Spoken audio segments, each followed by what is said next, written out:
DZRH mula sa katang-isip at direksyon ni Salvador M. Royales ang naghahandog sa inyo ng natatanging dulang pinamagatang mga ginintuang kasaysayan.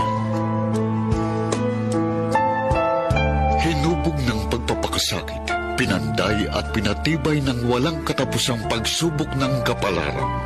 Subalit sa likod ng mga hamon ng tadhana, mananatiling nakaukit sa puso ng bawat nilalang ang nakakubling kadakilaan na siyang magsisilbing inspirasyon na iginuhit bilang Lahat ng pagsisikap gagawin ko upang magtagumpay sa buhay.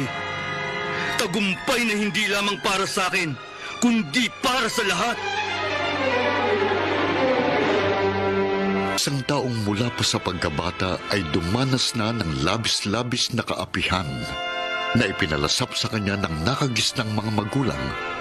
Subalit sa kabila ng maraming hirap at pasakit na kanyang natikman, naging masugid ang hangarin niyang maabot ang rurok ng tagumpay. Tagumpay na ng kanyang makamtan ay taos-pusong ibinahagi niya sa kanyang kapwa, maging sa mga taong walang ipinalasap sa kanya, kundi pawang kalupitan at kapaitan sa buhay. Wala siyang hinangad kundi maghari sa lahat ang pagmamahal at sa bawat puso ay may pag-ibig.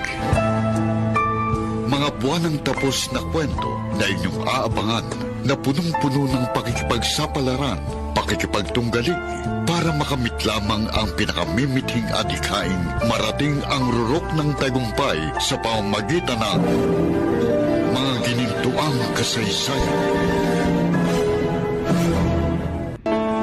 Mga kaibigan, narito ng kasaysayan. Sa bawat puso ay may pag-ibig. Dito sa ating dulang, mga ginintuang kasaysayan. Bakit ba ganyan ang buhay ng tao? Mayroong mayaman, may api sa mundo. Itay, Kapal, nariyan ka pala. nakainom na naman po kayo. Kahit araw-araw akong lumaklak ng alak, wala kang pakialam. Nang ipinambili nyo ng alak, Uy! sa alkansya ko po. Kayo po ang kumuha ng pera ko. Tama po ba? Uy, ano kung ako kumuha sa alkansya mo? Itay! Gago ka eh.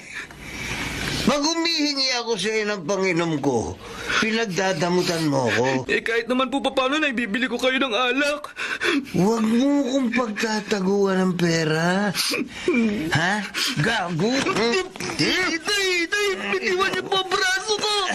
Sa lahat ng ayoko, yung ginagago ako, basta humingi ako sa iyo ng pera, ha? Magbigay ka. Huwag mo akong pinagdadamutan. Huwag mo akong pinagtataguan. Hindi ko naman po kayo pinagtataguan at pinagdadamutan eh. Nag-iipon lang po ako para sa darating na pasukan para makapag-aaral po ako. Mas importante pa ba ang pag-aaral mo kaysa sa pag-inom ko? Itay, gusto ko po makapag-aaral. Gusto ko po makatapos para makaahon po tayo sa hirap. Gungun? Walang kwenta yung pag-aaral. Maraming nakatapos ang walang trabaho. Mga standby. Sayang lang ang perang gagastusin mo sa pag-aaral mo. Hindi po, Itay. Basta may kinita ka sa kahit anong paraan, i-entrega mo agad sa akin. Para hindi ka masaktan. Naintindihan mo? Ha? Sasagot ka o tatamaan ka? Opo, Itay. Naiintindihan ko po kayo.